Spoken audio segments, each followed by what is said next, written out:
Bonsoir mesdames, bonsoir messieurs. Bienvenue au Nocturne du Plan de Rome. Bienvenue également à ceux qui nous suivent en direct sur l'Internet. La religion romaine a toujours été caractérisée par une large tolérance. Elle est accueillante aux dieux étrangers. Elle partage du reste cette caractéristique avec beaucoup de religions du monde méditerranéen. Et pour reprendre le titre d'un livre récent de Corinne Bonnet, qui était notre invitée, vous vous en souvenez peut-être, la saison dernière, et de Laurent Bricot, « Les dieux voyagent ». Isis, divinité égyptienne, s'est implantée d'abord dans les ports du sud de l'Italie, Pouzole, Pompéi, vers le IIe siècle avant Jésus-Christ, et elle va s'installer définitivement à Rome au 1er siècle après Jésus-Christ. Mitra, une divinité indo-iranienne, va d'abord s'installer en Asie mineure. C'est là que les Romains vont la connaître, en particulier les soldats. C'est une divinité qui est aimée des soldats. Et elle va s'implanter à Rome également au 1er siècle après Jésus-Christ. Nous allons voir aujourd'hui une troisième divinité, un troisième culte que l'on classe parmi les cultes orientaux, parce que comme les deux précédents, il vient d'Orient, et que l'on classe aussi parmi les cultes à mystère, parce que certaines cérémonies sont réservées aux initiés. Et il n'est pas permis à ces initiés de raconter ce qu'ils voient dans ces cérémonies. Encore au IVe siècle après Jésus-Christ, l'époque de référence pour notre maquette virtuelle, l'empereur Julien dit « Écrirons-nous sur les vérités indicibles et révélerons-nous les secrets interdits et ineffables ? Qu'est-ce qu'Atis ou Gallos ? Qu'est-ce que la mère des dieux ?» Alors l'attrait des dieux orientaux n'est pas propre au monde romain. Les Grecs l'ont connu aussi. La raison principale de cet attrait pour les Romains est que ces religions offrent un mysticisme, une foi, que la religion romaine traditionnelle ne leur offre pas. Dans cette représentation, vous voyez, Cybèle, c'est une forme de monothéisme. Cybèle est la mère des dieux, la reine des dieux. Sur cette représentation, vous la voyez avec la couronne crénelée qui représente des tours et des remparts. C'est un symbole de souveraineté. C'est aussi le symbole de la protection des cités. Elle porte dans ses mains, des végétaux, parce que c'est la déesse de la fertilité. C'est elle qui fait renaître la nature au printemps. À ses pieds, un lion. Un lion, symbole de puissance, mais aussi rappel de ses origines, puisque Cybèle a été élevée par un lion et que c'est une déesse sauvage. Alors, nous allons vous raconter d'abord l'arrivée de Cybèle à Rome, qui est une épopée en soi. On verra ensuite quelques éléments du culte parmi ceux que nous connaissons. Et pour finir, Sophie vous emmènera visiter deux lieux de culte liés à Cybèle. L'un sur le Caelius, le collège des Dendrophores, ceux qui portent l'arbre, je ne vous en dis pas plus pour l'instant, et puis bien sûr le temple de Cybèle sur le Palatin. Alors, Cybèle, par rapport aux deux divinités dont je vous ai parlé, Isis et Mitra, a deux particularités. D'abord, c'est la plus ancienne divinité orientale arrivée à Rome. Et deuxièmement, elle n'est pas arrivée toute seule, si je puis dire, comme Isis ou comme Mitra. Elle a été appelée par l'État romain lui-même. Alors, dans quelles circonstances ? Eh bien, nous sommes en 205 avant Jésus-Christ. Ça fait 13 ans que la guerre punique a commencé. Hannibal, le Carthaginois, est parti d'Espagne avec ses éléphants. Il a contourné la Méditerranée. Il a déferlé sur l'Italie en traversant les Alpes à partir du nord. aucune armée envoyée à sa rencontre n'a pu l'arrêter. Il a failli prendre Rome. Pour un peu, on n'aurait jamais parlé de civilisation romaine. Hein. Pour l'instant, quand on est en 205, la situation va mieux pour les Romains. Les armées d'Hannibal sont cantonnées dans le sud de l'Italie. L'armée de renfort envoyée par son frère Hasdrubal, qui a suivi le même chemin par le nord, a été bloquée dans le nord de l'Italie. Mais les Romains ne savent toujours pas comment se débarrasser d'Hannibal, comment débarrasser l'Italie complètement d'Hannibal. Alors, ils vont consulter les livres sibyllins. Voici ce que dit Tite-Live. La cité, à cette époque, avait été prise d'un soudain scrupule religieux après la découverte d'une prédiction dans les livres sibyllins, consultés à cause de la fréquence inhabituelle des pluies de pierre cette année-là. À quelques moments qu'un ennemi étranger aurait porté la guerre en terre italienne, on pouvait le bouter hors d'Italie et le vaincre si la mère de l'Ida était transportée de Pessinonte à Nantes, à Rome. De Pessinonte à Rome. Alors, la mère de l'Ida, c'est un des noms de Cybèle, qu'on appelle aussi Mater Magna, la grande mère, Mater Deum, la mère des dieux. Pour ceux qui ont fait du latin, il n'y a pas de faute. Hein. Deum, c'est bien une ancienne forme de génitif pluriel pour Deorum. On l'appelle aussi Agdistis, et chez les Grecs, elle est identifiée à Rhea, la mère de Zeus. L'Ida, ce sont deux montagnes qui s'appellent Ida. Il y en a une en Crète et une en Turquie. Alors celle dont je vais vous parler, c'est celle de Turquie. Alors pourquoi aller chercher une déesse de l'Ida et en plus aller la chercher à Pessinonte? Alors d'abord, il ne faut pas se faire d'illusions. Les livres sibyllins n'ont pas dit textuellement « aller chercher la déesse de l'Ida à Pessinonte pour la faire revenir à Rome ». On ne sait pas exactement comment étaient consultés les livres sibyllins. On a quelques idées grâce à Cicéron. C'était des suites de vers écrits en grec et il semble qu'on procédait par acrostiche. C'est quand il y avait un prodige, on prenait le nom du prodige, on prenait chaque lettre du nom du prodige et on cherchait les vers qui commençaient par ces lettres. On obtenait comme ça une suite de vers et les prêtres interprétaient la prédiction et la transmettaient au Sénat qui était libre ou non de la diffuser. Mais voici ce qu'en dit Cicéron. L'auteur des livres sibyllins a été assez adroit pour que, quoi qu'il arrive, il semble toujours l'avoir prédit, s'étant abstenu de rien préciser quant aux personnages et aux époques. Il a même voulu s'envelopper d'obscurité, de façon que les mêmes vers parussent suivant les circonstances, applicables tantôt à un événement, tantôt à un autre. Donc, la décision d'aller chercher la déesse de l'Ida à Pessinonte est bien une volonté politique du Sénat. Pourquoi? Eh bien, nous sommes au IIIe siècle, fin du IIIe siècle, et c'est dans le courant de ce siècle que s'affermit, que prend forme la légende des origines troyennes de Rome.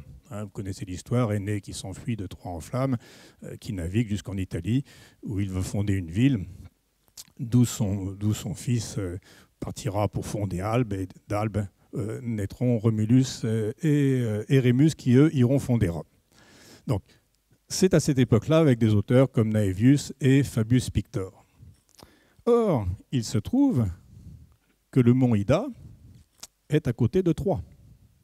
Que sur le mont Ida, il y avait un grand sanctuaire, un des grands sanctuaires de la déesse Cybèle, que cette déesse Cybèle était la protectrice des Troyens, et en particulier d'Énée. Si vous vous souvenez de la légende, c'est même sur le mont Ida qu'Énée a été conçu, puisqu'il est le fruit de l'amour du mortel Anchise avec la déesse Vénus. Et ça s'est passé sur le mont Ida. C'est aussi sur le mont Ida qu'ont été coupés les pins qui ont permis à la flotte d'Énée de partir vers l'Italie. Alors maintenant, pourquoi Pessinonte? Eh bien parce que Pessinonte, c'est l'origine du culte de Cybèle. C'est l'origine du culte de Cybèle.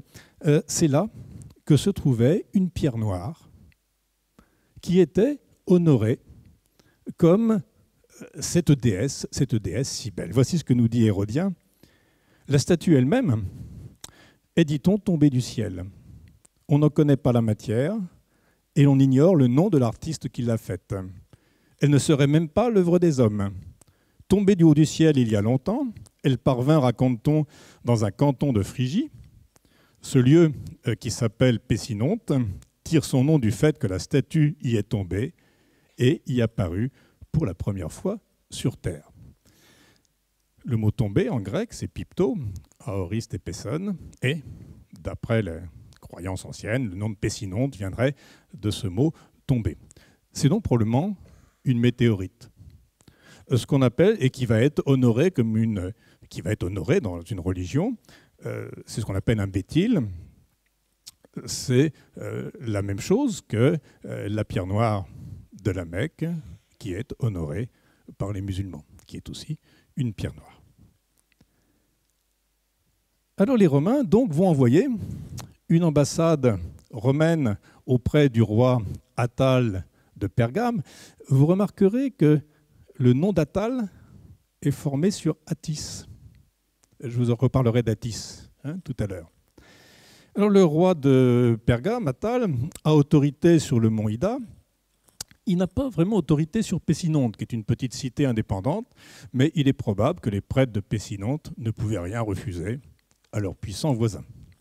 Et les Romains envoient une ambassade puissante, un ancien consul, 4 anciens magistrats, sur 5 quinquérèmes, les plus puissants navires de guerre romains. Imaginez un ancien président de la République arrivant dans un pays avec 4 anciens ministres sur 5 destroyers. Alors voici comment s'est passée l'ambassade. Je vais vous la raconter. Il y a plusieurs versions, mais je vais vous la raconter avec les vers d'Ovide. On envoie des notables. Le royaume de Phrygie était alors occupé par Attale. Il s'oppose à la requête des envoyés d'Ausonie, c'est-à-dire les Italiens. Mais oyez le miracle. La terre se mit à trembler dans un long grondement, et la déesse s'exprima ainsi du fond de son sanctuaire. Moi-même, j'ai voulu qu'on me cherche. Point de retard. Remets-moi, je le veux. Rome est l'endroit digne de recevoir toute divinité. Le roi, effrayé par cette voix terrifiante, dit « Pars, tu resteras nôtre, car Rome se rattache à des ancêtres phrygiens. »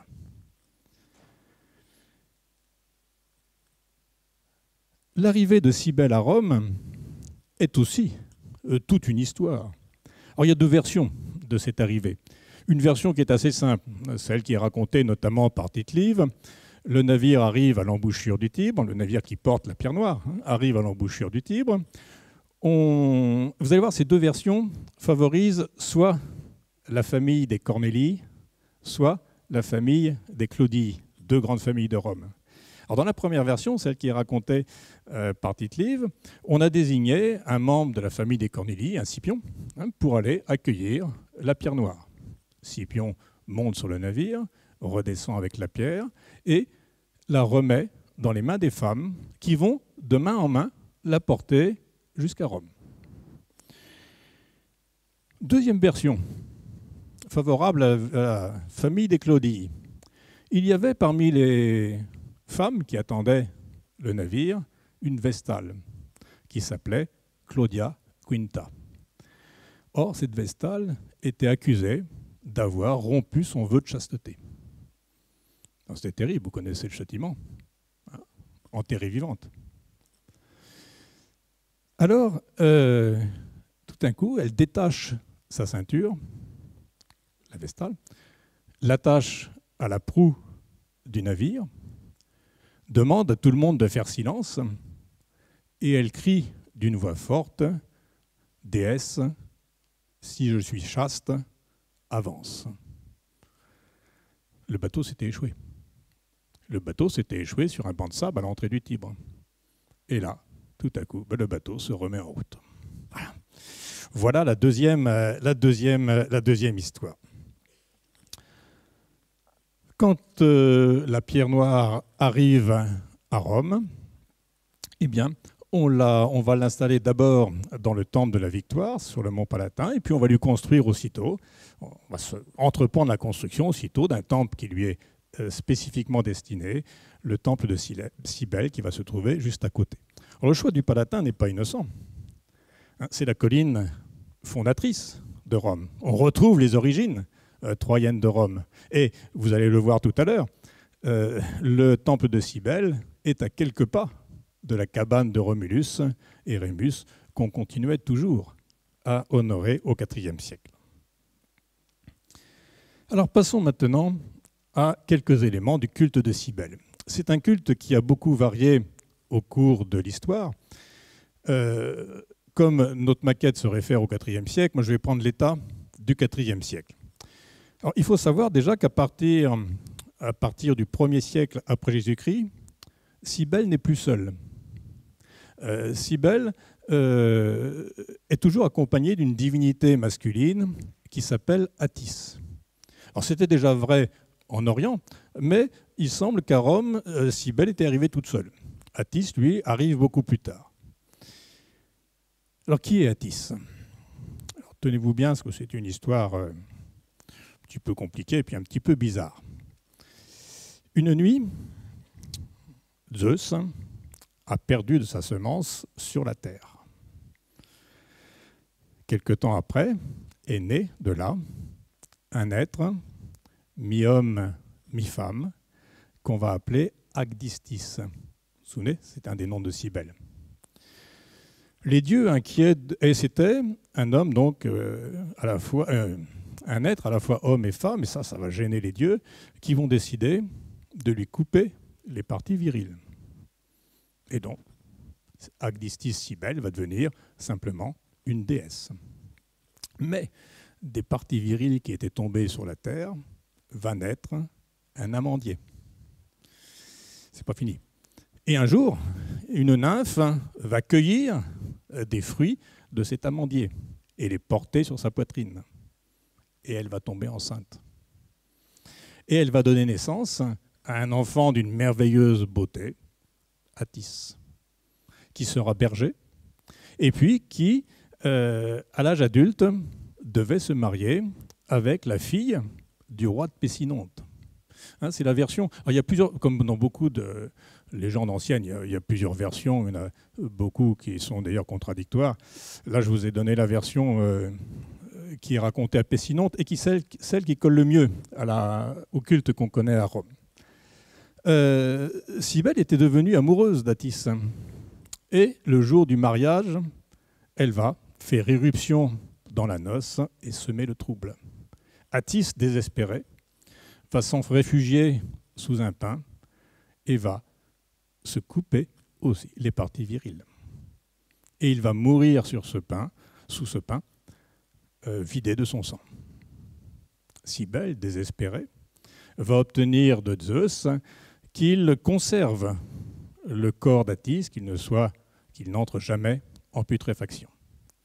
Et elle va couper le pain et l'emporter dans sa caverne. Et avec les violettes qui étaient poussées, qui étaient nées du sang d'Attis, elle va lui tresser une couronne. Voilà, dans ces grandes lignes, cette histoire d'Attis, vous comprenez qu'à partir de ce moment, le culte d'Attis et de Cybèle vont être liés. Alors le culte de Cybèle, puis ensuite de Cybèle et d'Attis, va toujours paraître curieux aux Romains, ne serait-ce que par l'allure des prêtres qui servent ce culte. Quand Cybèle est arrivée à Rome, elle était accompagnée d'une prêtresse et d'un prêtre phrygien. Et pendant très longtemps, jusqu'au début de l'Empire, ces prêtres ne pouvaient être que phrygiens, que étrangers. Ne serait-ce que parce que le prêtre masculin devait être castré. Et ça, pour les Romains, c'est quelque chose d'impossible. Ça ne pouvait pas être un citoyen romain qui fasse ça. On a peu de représentations de ces prêtres. Ici, je vous montre une représentation de Laberia Felicla, qui est, regardez bien, Sacerdos Maxima, grande prêtresse. Ça veut dire qu'à son époque, puisqu'elle est Maxima, elle est la plus grande, ça veut dire qu'il y en a d'autres. Il y a donc à cette époque plusieurs prêtresses de Cybèle. On a aussi une de la même époque à peu près, 1er, 2e siècle après Jésus-Christ, la représentation d'un prêtre, alors qui lui est à la fois prêtre d'Isis et de Cybèle. Vous remarquez qu'il porte un pantalon oriental serré aux chevilles et qu'il a, alors son visage est abîmé, mais il a un bonnet phrygien qui marque son origine. Mais les acteurs du culte les plus étranges pour les Romains, c'étaient les Galles. Les Galles, qu'on appelle tantôt des dévots d'Attis, tantôt des prêtres, étaient des personnages qui choquaient les Romains. Je vais vous lire ce que nous dit saint Augustin au début au 5e siècle après Jésus-Christ. Ces invertis, consacrés à la Grande Mère, en violation de tout ce qu'un homme ou une femme peut appeler pudeur, ces êtres qui hier encore on voyait avec leurs cheveux moites et leurs visages fardés, leurs membres amollis, leurs démarches féminines erraient sur les places et dans les rues de Carthage, allant jusqu'à demander aux boutiquiers de quoi mener leur honteuse existence. Alors saint Augustin est un auteur chrétien. Bon, c'est normal qu'il n'aime pas les Galles, mais ces remarques, on les trouve également chez des auteurs païens. Alors qu'est-ce qui choquait les Romains ? Eh bien d'abord, je vous l'ai dit tout de suite, c'est que ces personnages étaient castrés. C'était des eunuques. Et ça, encore une fois, pour des Romains, c'est invraisemblable. Ils portent des cheveux longs. Ils ont des robes. Ils portent des bijoux. Ils mendient. Et ils dansent, ils chantent de manière extravagante. Voilà, tout ce qui choquait les Romains et tout ce qui les attirait en même temps. C'était un spectacle tout à fait curieux que ces processions de Galles dans les rues de Rome, le jour des fêtes d'Attis et de Cybèle. Il y avait un troisième acteur du culte qui s'appelle Archigale. Alors, on ne connaît pas trop son lien de hiérarchie par rapport aux autres. Le nom d'Archigale laisserait penser que c'était le chef des Galles, mais on n'en est pas sûr. En tout cas, c'est un personnage qui ne devait pas être castré puisqu'il pouvait être citoyen romain. Alors, les archigales remplissaient des fonctions officielles. Ils pouvaient, par exemple, offrir des sacrifices, faire des libations pour la santé de l'empereur. Je vais vous raconter une petite histoire qui est racontée forcément de manière ironique par un auteur chrétien, Tertullien. Mais vous allez voir, c'est le jour de la fête du sang. L'archigale s'est fait saigner volontairement et en se coupant, en se scarifiant avec un couteau, et il offre son sang pour la santé de l'empereur Marc Aurèle. Sauf que nous dit Tertullien, Marc Aurèle est mort depuis 8 jours. Ben bon, il ne pouvait pas le savoir parce qu'il est mort en Serbie actuelle. Le sacrifice est à Rome et Marc Aurèle est mort à Sirmium, en Serbie. Et le temps que le courrier arrive, forcément, on n'est pas tout de suite au courant des... Mais pour un devin, c'est dommage. Et Tertullien a dit que c'est vraiment dommage que Cybèle n'ait pas été informée plus tôt à cause de la lenteur du courrier dans l'Empire romain. Alors à côté de ces prêtres dévots, on a aussi des collèges. Un des plus connus, c'est le collège des Dendrophores, les porteurs de l'arbre. Alors ce sont eux qui, le jour de la fête de l'Arbor Intrat, qui veut dire l'arbre entre, vont porter un pain qu'ils vont couper, le porter jusqu'au mont Palatin. On en reparlera tout à l'heure. Et puis il y a aussi les musiciens. Il y a aussi les musiciens qui jouent un rôle, musiciens et danseurs, qui jouent un rôle très important dans les processions de Cybèle. Vous l'avez peut-être vu tout à l'heure déjà sur des représentations. Un des instruments caractéristiques de Cybèle, très présent dans l'iconographie, c'est le tympan.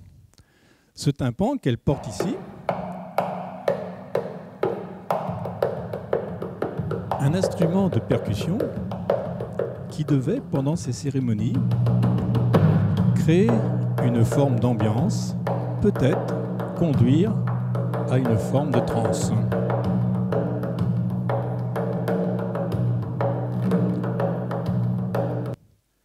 À côté du tympan, on a deux instruments aussi caractéristiques du culte, la tibia phrygienne, qui se caractérise par un des tuyaux courbes à extrémités, et puis les cymbales, donc également un instrument de percussion. Alors toutes ces fêtes en l'honneur d'Attis et de Cybèle sont parfaitement codifiées et inscrites dans le calendrier romain, comme toutes les autres fêtes pour les autres dieux de la religion romaine. Je vous donne simplement les principales. La première fête importante, c'est le 22 mars. C'est l'arborintrate. On va couper un arbre, un pin, dans le bois sacré, dans un bois sacré consacré à Cybèle, et on va porter cet arbre jusqu'au sanctuaire de Cybèle sur le Palatin. Le 2 jours après, le 24 mars, c'est la fête du sang.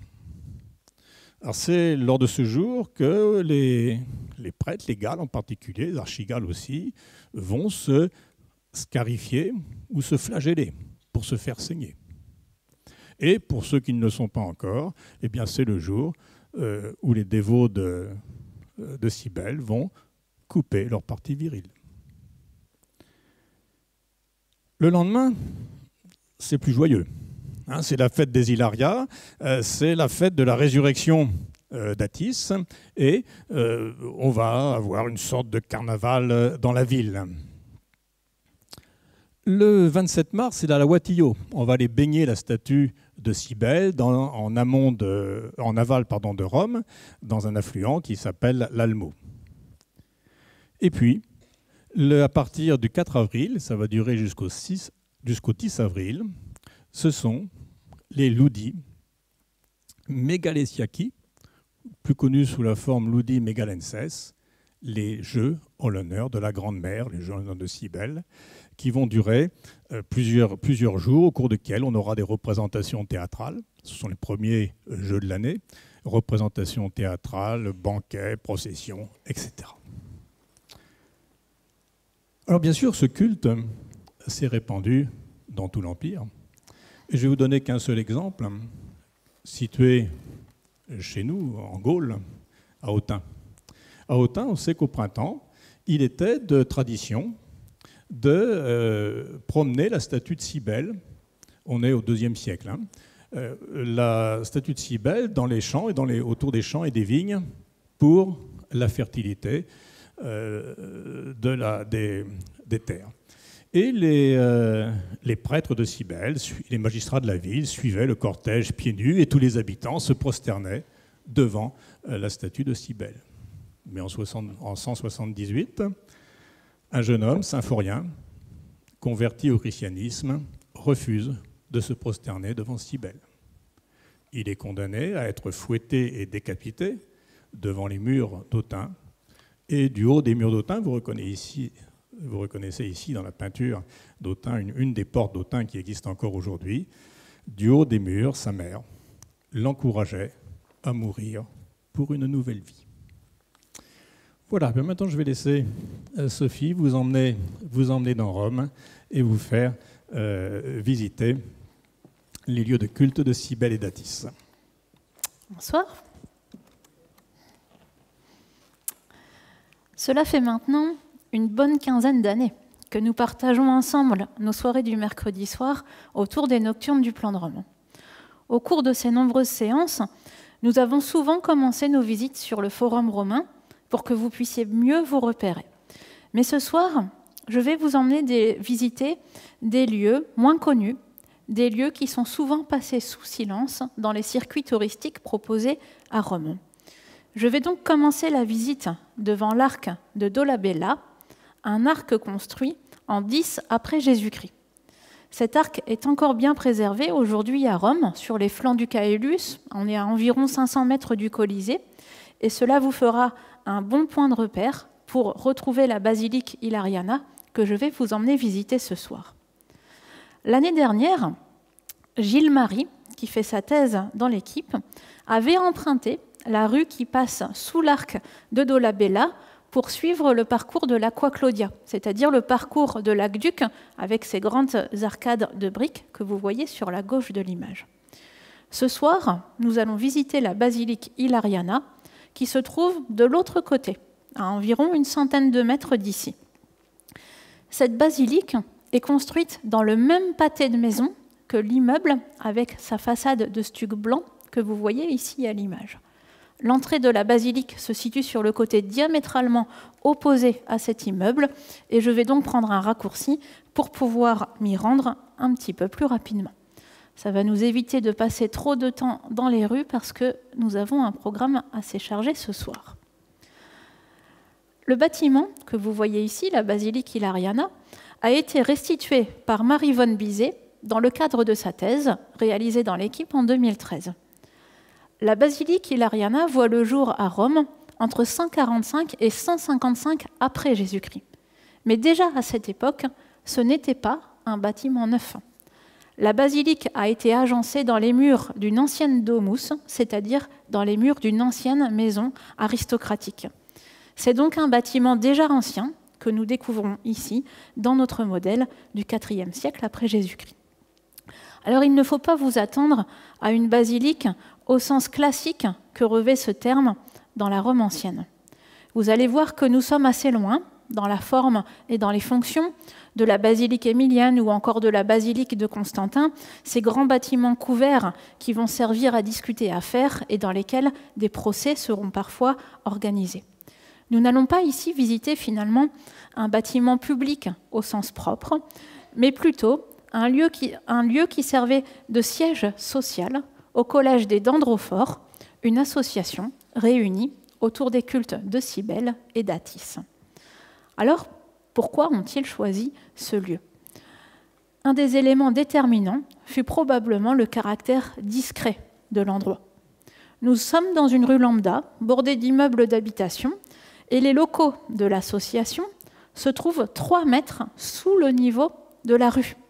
Il faut descendre 12 marches pour pouvoir rejoindre le vestibule d'entrée de la basilique Hilariana. La première chose que je voudrais vous montrer, c'est comme cette basilique est bien préservée aujourd'hui à Rome. Alors malheureusement, dans l'état actuel des choses, elle n'est pas accessible pour le public. Elle se trouve au sein d'un hôpital militaire. Et donc les photographies que je vais vous montrer maintenant ont été prises par Marie von Bizet, qui a bénéficié d'un accès privé à cette basilique dans le cadre de ses recherches. Alors si vous regardez, on se rend compte que les quelques marches que nous allons descendre dans quelques secondes pour rejoindre le vestibule d'entrée, ces quelques marches sont encore parfaitement préservées, de même qu'une partie du revêtement pariétal que vous apercevez sur la gauche de l'escalier. Il s'agit, si je vous fais voir un gros plan, d'un enduit de stuc, une sorte de plâtre, qui a été peint avec des motifs géométriques rouge et ocre sur un fond blanc. Sur cette photographie, on se rend compte que le vestibule d'entrée n'est pas centré sur la cour qui se trouve derrière. Et on remarque qu'à la limite entre les deux pièces, là où vous voyez le seuil de marbre au niveau du sol, sur la gauche du vestibule, il y a encore la trace d'une base. Eh bien, cette base, on la connaît. La base de la statue aujourd'hui est parfaitement conservée. Vous allez la voir. C'est une base qui était dédiée à Hilarus. Et grâce à la lecture du texte latin qui se trouve sur cette base, nous apprenons qu'Hilarus était marchand de perles. Il était Margaritarius, c'est ce que vous pouvez lire sur la 2e ligne de l'inscription. Cette activité, marchand de perles, était donc suffisamment lucrative pour que Hilarus ait suffisamment de moyens, suffisamment d'argent pour pouvoir offrir cette maison aux membres de son association. Alors seule la tête de la statue est parvenue jusqu'à nous, ce qui explique l'absence de restitution de la statue. En fait, il existe 2 théories pour expliquer le nom de la basilique Hilariana. Soit Hilariana vient du nom de ce bienfaiteur, Hilarus Hilariana. soit le qualificatif vient du nom des fêtes organisées en l'honneur de la Grande-Mère, les Hilaria, dont Philippe vous a parlé dans la première partie. Ce qui est sûr, c'est que le visiteur savait dans quel lieu il arrivait dès qu'il pénétrait dans le vestibule. On lit ainsi sur le sol de la basilique Hilariana, je vais vous traduire le texte latin, « Deos propitios », que les dieux soient propices, « intrantibus hic », à ceux qui entrent ici, « et basilicae Hilarianae » et à la basilique Hilariana. Il y a donc bien une dimension sacrée ici, qui est renforcée par litus reditus, c'est-à-dire par les 2 traces de pied qui sont visibles sur le seuil de l'entrée, ici juste derrière. Elles indiquent au visiteur qu'il entre ou qu'il sort d'un lieu protégé. Symboliquement, nous avons donc une rupture importante entre l'espace profane de la rue et le lieu de culte réservé à Cybèle et à Tis. Alors, des marques comparables à celles-ci sont repérables aujourd'hui dans d'autres lieux sacrés de l'Empire. On les retrouve notamment dans le temple de Bellone, à Ostie, à quelques kilomètres de Rome. Je vais vous montrer la photographie originale de Litus Reditus, sachant que itus, en latin, ça désigne l'aller, et reditus, le retour. Et puis j'en profite quand même pour vous faire voir la tête d'Hilarus, notre marchand de perles, qui était également l'ancien président de l'association des dendrophores. Donc le lieu est extrêmement protégé, et cette protection est encore renforcée par la très belle mosaïque qui se trouve ici sur le sol du vestibule.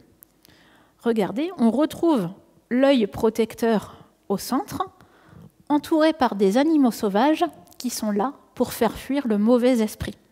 Ces animaux sont attestés dans le culte phrygien et ils vont préserver la basilique de toute influence magique, maléfique. On reconnaît notamment un serpent, un cerf, un taureau et un scorpion sur le bas de l'image. Donc, nous pouvons entrer dans cette basilique en toute quiétude, nous sommes parfaitement protégés. Et dès que je vais passer ce vestibule, vous allez vous rendre compte que l'élément important de cette cour va être un pin sacré, un pin installé au centre de la basilique Hilariana. L'arbre symbolise Attis, le héros qui accompagne Cybèle, puisque c'est justement au pied d'un pin que le jeune homme est mort après s'être émasculé. Il était d'usage, pendant les cérémonies dédiées à la Grande-Mère, que des musiciens accompagnent le pin sacré jusqu'au temple de la déesse, construit sur le Palatin. C'est probablement en écho au rôle de ces musiciens que des instruments de musique étaient pendus dans l'arbre, et nous pensons que ces instruments de musique restaient pendus dans l'arbre toute l'année. Sur ce bas-relief, on reconnaît des flûtes de Pan, c'est la flèche rouge, et le fameux tympanum que vous avez pu écouter tout à l'heure, c'est la flèche bleue. Je vous montre également ce moule de médaillon sur lequel il est possible de repérer une flûte de Pan et des cymbales, autant d'instruments qui étaient utilisés pendant la procession de la montée de l'arbre jusqu'au Palatin. Ces instruments de musique étaient également installés dans le pin sacré de la basilique Hilariana. Regardez, on aperçoit sur la gauche de l'image la tibia phrygienne, réalisée avec 2 longs tubes, celle dont il a déjà été question dans la première partie de la conférence. Dans la mesure où la cérémonie de l'arbor intrat, la montée de l'arbre sacré au Palatin, avait lieu tous les ans, cela signifie qu'il fallait couper un pin sacré tous les ans. Et un bois était spécialement dédié à cet usage, un bois sacré dédié à la déesse Cybèle. C'est du moins ainsi que nous interprétons le texte de Prudence. C'est un auteur chrétien du IVe siècle qui nous parle du bois sacré de Cybèle où poussent des pins. Claudien parle lui aussi du bois sacré de la mère des dieux. Donc nous pensons que le pin qui était installé dans la basilique Hilariana n'était vraisemblablement pas coupé. Au contraire, on devait le laisser en place pour que ses branches puissent s'épanouir, du moins jusqu'à une taille compatible avec l'espace disponible dans cette cour à ciel ouvert. Au niveau architectural, la cour de la basilique Hilariana présente quelques caractéristiques que nous allons maintenant voir ensemble. Je voudrais tout d'abord attirer votre attention sur les 2 poteaux de bois qui se trouvent de chaque côté du mur. Marie von Bizet les interprète comme des supports de rideaux destinés à masquer la vue du pain sacré pour toute personne qui jetterait un coup d'œil dans la basilique si la porte du bâtiment était laissée ouverte depuis la rue. D'où vient cette hypothèse? Eh bien, regardez, elle vient du trou d'encastrement que l'on voit encore aujourd'hui conservé dans cette cour. Alors, cette cour, par ailleurs, est relativement bien préservée, avec son revêtement de mosaïque blanche présentant des motifs noirs que vous retrouvez ici à l'image. C'est également dans la cour de la basilique Hilariana que devait se trouver une statue d'Attis. Et Attis était vraisemblablement accompagné par un petit bovin. Et vous allez voir qu'Attis porte le bonnet phrygien, ce qui rappelle ses origines de Pessinonte. Cette statue est parvenue jusqu'à nous, elle est encore bien conservée, ce qui nous permet d'appréhender les traits particulièrement fins du jeune homme. Regardez. Voici l'endroit où la statue d'Attis était vraisemblablement honorée. Et si je vous montre cette photographie, c'est pour attirer votre attention sur le fait que le mur qui se trouvait derrière la statue était ouvert. Et donc, il était possible de regarder aussi cette statue d'Attis de l'autre côté, depuis d'autres pièces de la basilique Hilariana. Il était enfin d'usage pour le collège des Dendrophores de participer à des banquets chaque année entre le 4 et le 10 avril. La date choisie pour notre modèle virtuel, c'est la date de l'équinoxe de printemps, fin mars. C'est-à-dire que nous sommes précisément le jour où le pain sacré était monté en procession jusqu'au Palatin, jusqu'au temple de Cybèle. Nous allons donc rejoindre la colline des origines de Rome pour voir comment cette procession, comment ce pain sacré était honoré fin mars à Rome. Alors là encore, je vais devoir prendre un raccourci parce qu'en réalité, le temple de Cybèle est éloigné d'environ 1,2 km de la basilique Hilariana et ça serait donc assez long d'y aller à pied. En plus, ça monte. Alors, nous voici devant le temple de Cybèle. C'est le temple qui se trouve à gauche. Et ici, je vais vous expliquer comment se passe la cérémonie de l'Arbor Intrat. La cérémonie se compose en fait de 3 parties. La première chose qui va être réalisée, c'est la coupe du pain dans le bois de Cybèle. Ensuite, ce pain va être monté il va être porté à travers la ville et monté en procession jusqu'au Palatin en compagnie de musiciens. Et enfin, cet arbre sera exposé dans un enclos sacré à proximité immédiate du temple de Cybèle. Nous savons, grâce au témoignage d'Arnob, un auteur chrétien, qu'après avoir été transporté dans les rues de Rome, le pain a été redressé. Il était probablement installé dans un bac rempli de terre. Après des sacrifices réalisés en l'honneur d'Attis, le pain était descendu dans un caveau. On ne sait pas exactement où se trouve ce caveau, peut-être dans le temple de Cybèle, et on le laissait dans le caveau 1 an avant de le brûler l'année suivante. Sur ce bas-relief, je vais vous montrer le bas-relief des Dendrophores. Sur ce bas-relief, vous voyez les Dendrophores qui sont en train de monter l'arbre qui vient d'être coupé dans le bois sacré de Cybèle jusqu'au Palatin. Vous pouvez remarquer que les branches sont coupées pour faciliter le transport de l'arbre dans les rues de Rome. Sinon, ça aurait été un vrai bazar. On ne devait garder que quelques rameaux pour pouvoir fixer des décorations sur cet arbre. Et je vais vous parler maintenant justement de la décoration de l'arbre sacré. Les informations les plus précises nous sont encore une fois données par Arnob, qui s'interroge sur les cultes liés à Cybèle et Attis. Je vais vous citer la traduction du texte latin.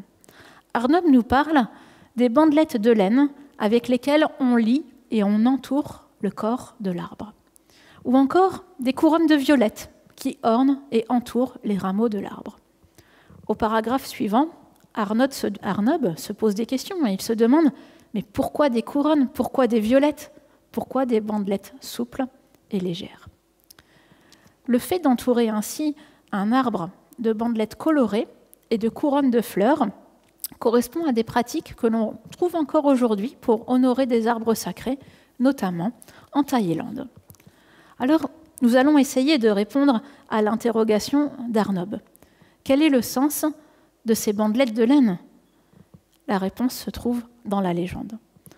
On raconte qu'après la mort d'Athis, au pied d'un pin, Cybèle serait accourue pour recouvrir le corps du jeune homme d'étoffe de laine.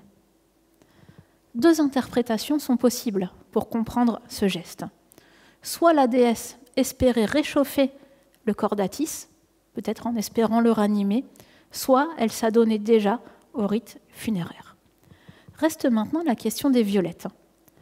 Quand Athis s'est émasculé, son sang a coulé sur le sol et aussitôt des violettes sont apparues.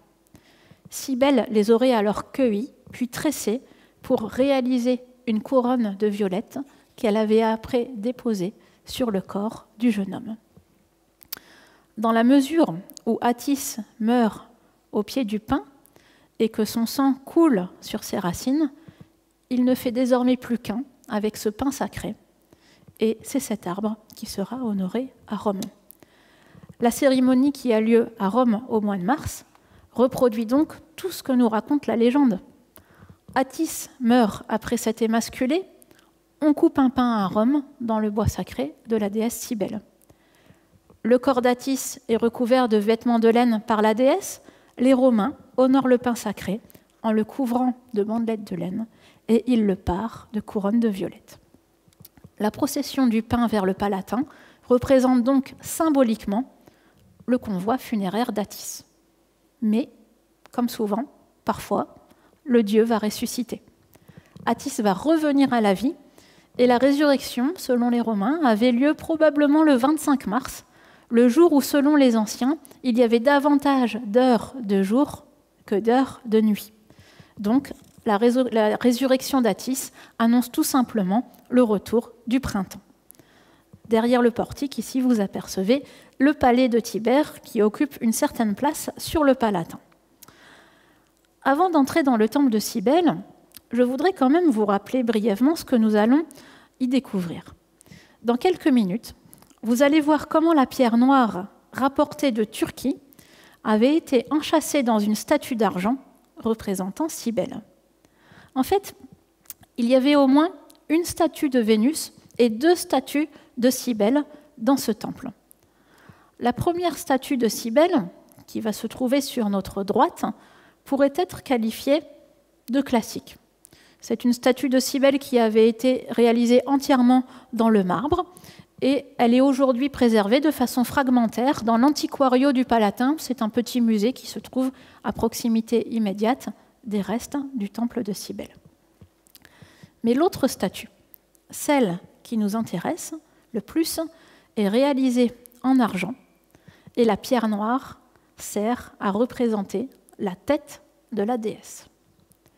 L'effet produit est assez surprenant, je pense que vous en conviendrez, d'autant que la pierre, qui est vraisemblablement une météorite, contraste fortement avec la brillance de l'argent.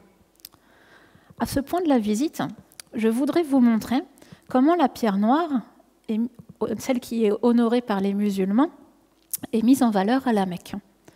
Elle aussi est mise en valeur dans un support d'argent, ce que vous voyez sur la droite de l'image, afin d'offrir le meilleur contraste possible avec la pierre noire. Si on revient à Rome, Arnob nous dit que la pierre phrygienne n'avait pas été spécialement taillée pour représenter le visage de la déesse. Cette pierre avait été conservée à l'état brut, ce qui donne à cette statue une apparence assez unique et mystérieuse, je dirais même peut-être mystique. De façon plus classique, cette fois, vous pouvez remarquer que Cybèle porte une couronne en forme de muraille et elle est traditionnellement accompagnée par deux lions, comme nous l'avons expliqué tout à l'heure. Regardez maintenant sur cette documentation ces petites terres cuites qui figurent des pommes de pin. Ce sont des ex-voto que les archéologues ont mis au jour précisément dans le temple de Cybèle où nous nous trouvons. Ils ont été déposés ici à l'attention d'Atis, qui était honorée comme une véritable divinité sous l'Empire, donc à l'époque de notre restitution. Les petites terres cuites, que vous voyez donc ici sur l'autel, sont attestées par les sources archéologiques. D'après les sources, il y avait 10 fois plus d'ex-voto en forme de pommes de pin que d'ex-voto en forme de la déesse Cybèle, alors que c'est la déesse principale de ce temple. Comment l'expliquer? Les pommes de pin sont particulièrement nombreuses car elles symbolisent Atis, ça je vous l'ai déjà expliqué, mais elles font aussi écho au transport de la pierre noire à Rome. Et ça, c'est un détail important de la légende. Selon la légende, le bateau qui avait permis de ramener la pierre noire de Pessinonte à Rome avait été construit avec des pins qui avaient poussé sur le mont Ida. C'est donc aussi à ces pins que font allusion les ex-voto placés devant la déesse. Vous le savez maintenant, le mont Ida borde la région de Troie. Et les Romains font remonter leurs origines légendaires à Énée, le prince troyen. C'est ainsi que les Romains vont faire le lien entre Cybèle et leurs propres origines. Cette déesse était finalement déjà honorée par les ancêtres troyens des Romains, et il était donc légitime de lui construire un temple sur le Palatin, sur la colline des origines de Rome, celle sur laquelle un berger avait recueilli Romulus et Rémus. Je vais maintenant ressortir de ce temple parce que je voudrais vous montrer 3 dernières choses. Tout d'abord, nous allons faire un premier arrêt sur le pronaos du temple de Cybèle, parce que d'ici, nous avons un point de vue particulièrement intéressant sur le temple d'Apollon Palatin. On le reconnaît en arrière-plan grâce à ses chapiteaux corinthiens couverts de peinture dorée et son entablement peint dans les nuances jaune-orangé. Des pigments de couleur ont effectivement été retrouvés sur des fragments de décoration de ce temple qui nous sont parvenus. Et c'est un des rares cas, finalement, où nous pouvons restituer des couleurs peintes d'un Rome, puisque les sources archéologiques nous donnent des informations suffisamment précises. La deuxième chose que je voulais vous montrer, c'est qu'au moment où les Romains sont allés chercher la pierre noire à Pessinonte, en Turquie, nous sommes en 204 avant Jésus-Christ, il n'y avait pas de temple dédié à Cybèle, à Rome. La pierre noire a donc temporairement été installée dans le temple de la Victoire, qui se trouve juste à côté, et qui est beaucoup plus ancien que le temple de Cybèle. Une fois que le temple de Cybèle a été terminé, la pierre noire a rejoint le temple attenant. Et puis la dernière chose que nous allons pouvoir regarder, c'est ce que l'on trouve devant les temples de Cybèle et de la Victoire, à savoir la fameuse cabane dite de Romulus. C'est précisément à cet endroit que des traces de cabanes datant du 8e siècle avant Jésus-Christ ont été mises au jour par les archéologues. C'est ici que les Romains ont gardé le souvenir de leur origine. La cabane de Romulus, comme les autres cabanes de l'époque légendaire, était construite en bois, en torchis et en paille. Ce sont donc des matériaux périssables et elles n'ont pas pu se préserver, ces cabanes, jusqu'au IVe siècle après Jésus-Christ. Mais nous savons que les Romains ont toujours reconstruit ces cabanes à l'identique. Ils l'ont toujours reconstruite et toujours au même endroit. Ils ont donc toujours préservé cet endroit à travers les siècles et c'est précisément là, devant ce lieu chargé d'histoire, qu'ils ont choisi d'honorer Cybèle, la mère des dieux.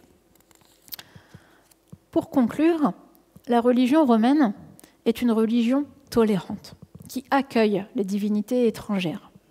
Nous l'avions déjà vu pour Mithra et Isis lors de précédentes séances. Rome accueille, mais Rome s'approprie aussi ces cultes. Il est tout à fait surprenant de voir comment les Romains vont aller chercher une divinité à l'autre bout de l'Empire, en Turquie actuelle, et comment ils arrivent parallèlement à la rattacher à leurs propres origines légendaires. L'autre point qu'il me semble important de noter est comme le culte de Cybèle a pris de la place à Rome, et comme un empereur comme Julien, qui est certes partisan des païens, associe cette divinité, si belle, à une sorte de bon génie. Il constate qu'après l'arrivée de la pierre noire à Rome, les récoltes ont été particulièrement bonnes. Et de surcroît, les Romains ont gagné la guerre contre les Carthaginois alors qu'ils venaient d'essuyer des défaites mémorables et que l'histoire de Rome aurait pu s'arrêter là. Pour autant, il ne faudrait pas considérer que la civilisation romaine est plus crédule que la nôtre. Julien écrit lui-même, et je le cite, « Je sais bien que les esprits forts diront que ce sont des contes de vieilles qui ne soutiennent pas la discussion.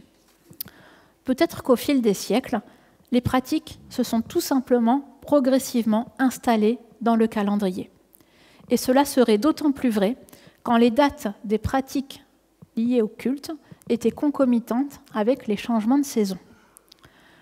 Nous allons nous-mêmes, dans quelques semaines, couper des sapins, les dresser dans nos villes et les parer de décoration. Comment ces pratiques seront-elles interprétées dans quelques centaines ou dans quelques milliers d'années? Nous serons peut-être vus comme un peuple crédule qui adorait un dieu immortel, arrivant sur son traîneau porté par des reines chaque fin d'année. Certains érudits penseront peut-être que nous dressons des sapins dans nos maisons pour rappeler les forêts de Laponie dont cet être mystique était originaire. Je vais naturellement beaucoup trop loin, mais cette divagation n'avait d'autre but que d'introduire une dernière notion, et je terminerai par là. Il faut toujours prendre du recul quand on s'intéresse aux religions, et surtout essayer de les comprendre sans les lire à travers nos propres spectres de croyances et de pratiques. Je vous remercie.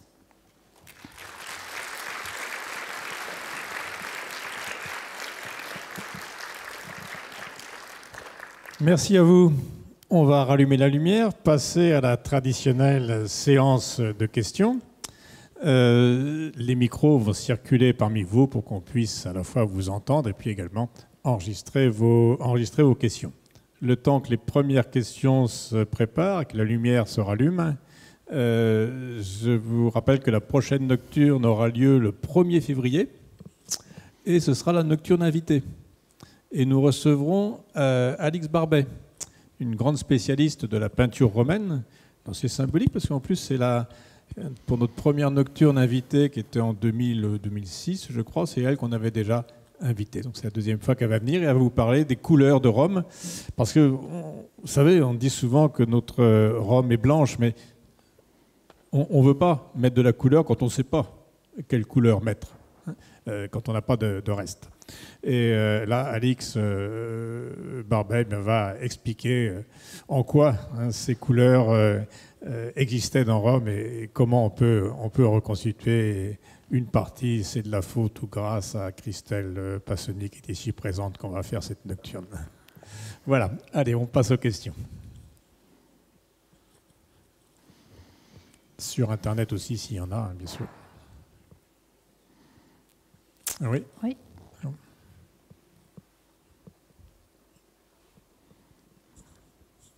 Bonsoir, merci pour ce bel exposé.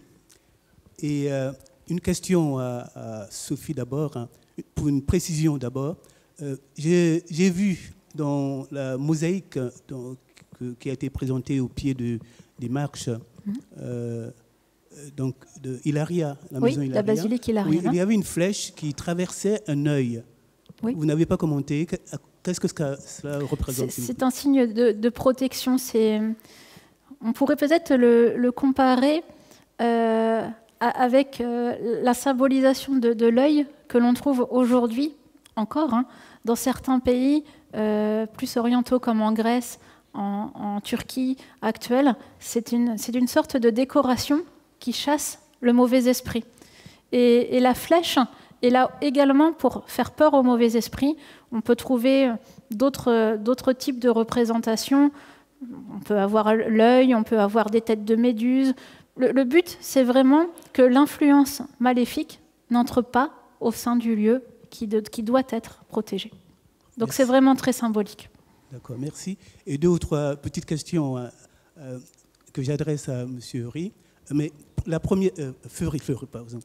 La première question, inspirée par le commentaire de Sophie, À propos de la religion, vous disiez, M. Fleury, au départ que, par rapport à la religion, que la déesse, non, pardon, les sibyllins, les prophéties, enfin, les textes sibyllins, pardon, étaient, disons, d'inspiration religieuse. C'est cela. Hein.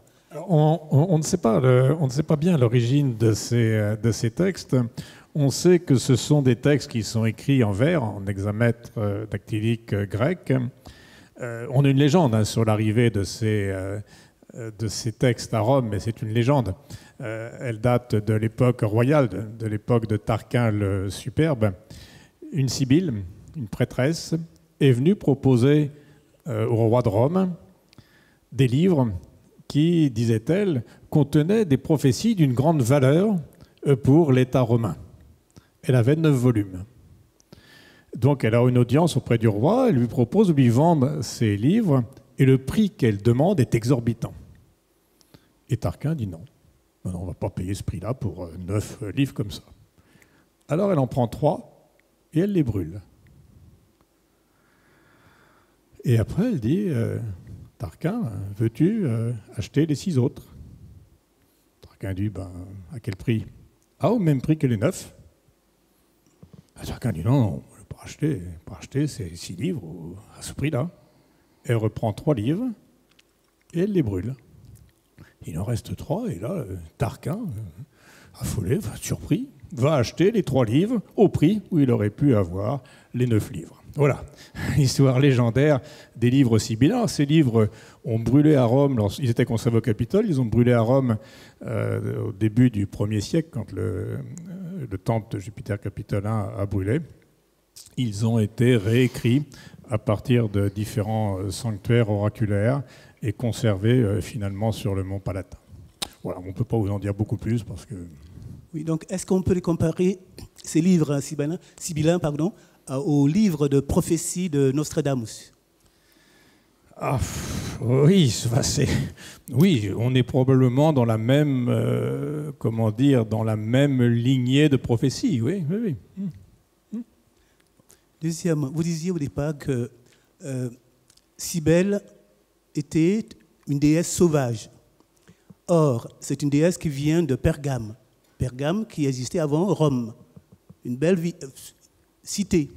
Alors, en quoi est-ce qu'une déesse qui vient d'une cité comme Pergame peut être une déesse sauvage par rapport à Rome, qui n'existait pas? Alors, elle ne vient pas de Pergame, hein, elle vient de Pessinonte. Pessinonte qui est au cœur de la Phrygie, au cœur de la Turquie actuelle.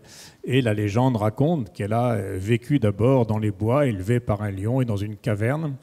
Et d'ailleurs, le nom de Cybèle, vous avez vu que c'est le nom que j'ai utilisé de préférence par rapport à la Grande Mère ou la Mère des Dieux, parce que ce nom, c'est peut-être le nom originel. On se demande si le nom de Cybèle ne vient pas du nom d'une déesse hittite. Les Hittites, c'était eux qui occupaient avant ce secteur-là de la Turquie. Et cette déesse s'appelait Kubaba, qui veut dire, je crois, la caverne en hittite. Voilà, hein, c'est probablement là l'origine du nom de Cybèle et l'origine même du culte de Cybèle. Et pour terminer, vous avez fait allusion à Scipion. Scipion, j'ai lu quelque part que Scipion avait été choisi pour porter, je crois que la pierre ou quelque chose comme ça, oui. Pour sa moralité extrême. Alors, comment est-ce qu'on pouvait déterminer la moralité de quelqu'un à Rome à cette époque-là? Oui, alors il ne faut pas se faire d'illusions. En fait, on a choisi une famille politique qu'on voulait. Alors, c'est paradoxal, je ne vais pas entrer dans les détails, mais on a choisi un membre de la famille des Scipions. Il y a plusieurs Scipions. Ce n'est pas, par exemple, le grand Scipion l'Africain, hein, celui qui a vaincu Carthage. C'est un membre de sa famille qui est un membre assez obscur. On ne comprend pas pourquoi, d'ailleurs, c'est lui qui a été choisi. Mais il y a des raisons politiques derrière qu'on maîtrise mal derrière. Merci. Oui, là-bas.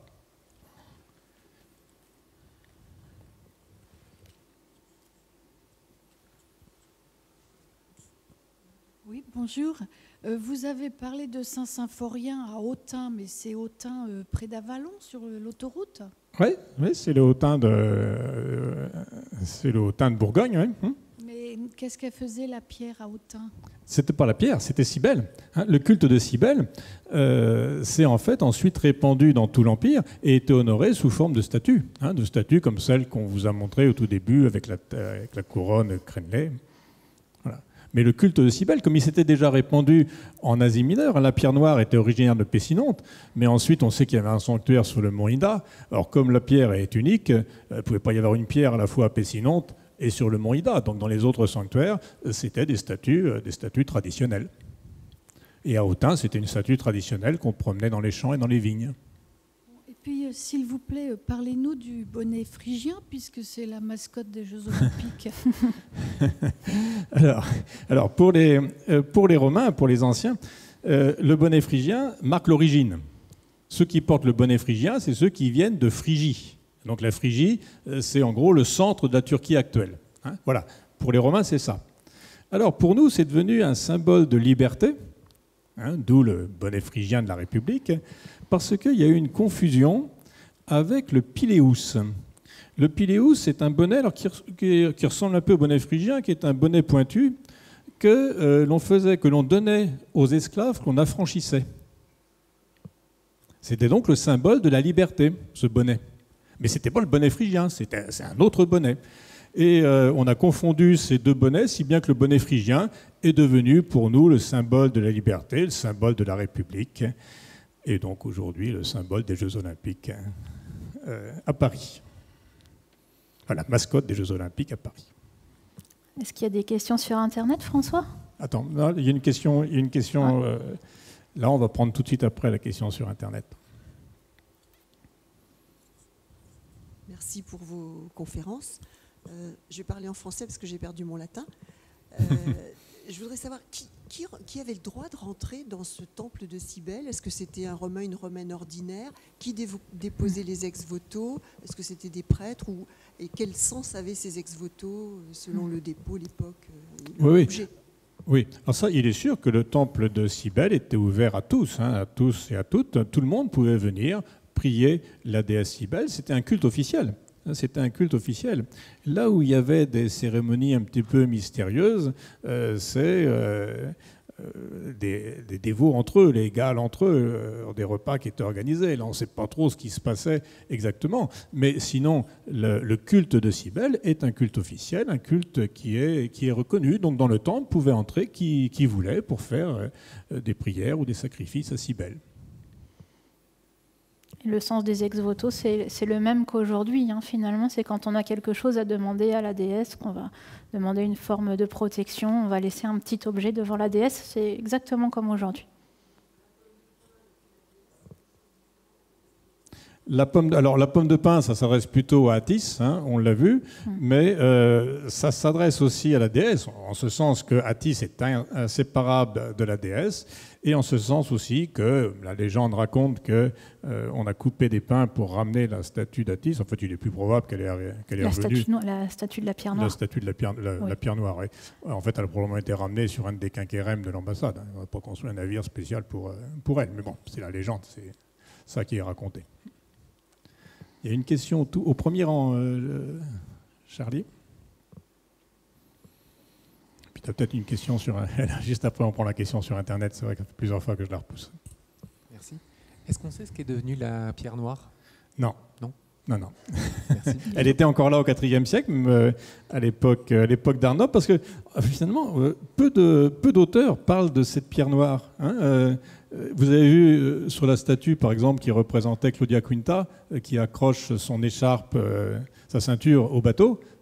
Sur le bateau, on a représenté une statue traditionnelle. On n'a pas représenté une pierre. Et Arnob, c'est pas le seul, mais c'est un des rares auteurs qui nous dit qu'il y avait une pierre à la place du visage de la statue. Et cette statue a disparu certainement au cours du 5e siècle, fin du 4e, début du 5e, quand les cultes païens ont été interdits. Et voilà.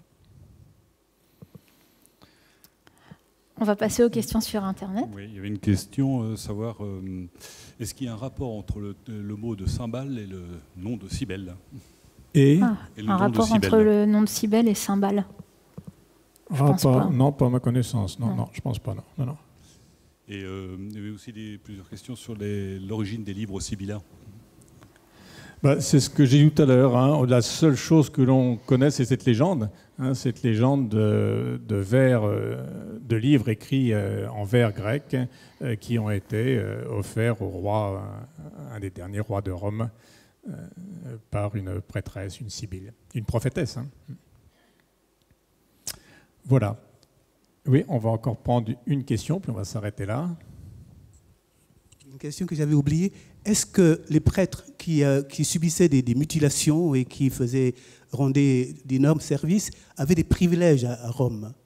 Alors non, alors les Galles apparemment étaient des prêtres qui étaient plutôt méprisés. Hein. C'était plutôt des gens qui étaient méprisés. On voit que dans le culte de Cybèle, les archigales, on le voit par les stèles funéraires. Hein. Les Galles, on n'a quasiment pas de traces de stèles funéraires de Galles. C'était pas quelque chose qui était honorable. Hein. Apparemment, on ne l'indiquait pas sur la tombe. Par contre, on a des stèles d'archigales. Et les musiciens étaient très fiers d'appartenir aux fêtes de Cybèle et au collège de musiciens de Cybèle. Eux, ils l'indiquent bien sur leurs épitaphes. Voilà. Merci. Merci. Eh bien, écoutez, je vous souhaite une bonne soirée. Je vous remercie encore. Et puis, je vous dis au 1er février avec Alix Barbet. Merci.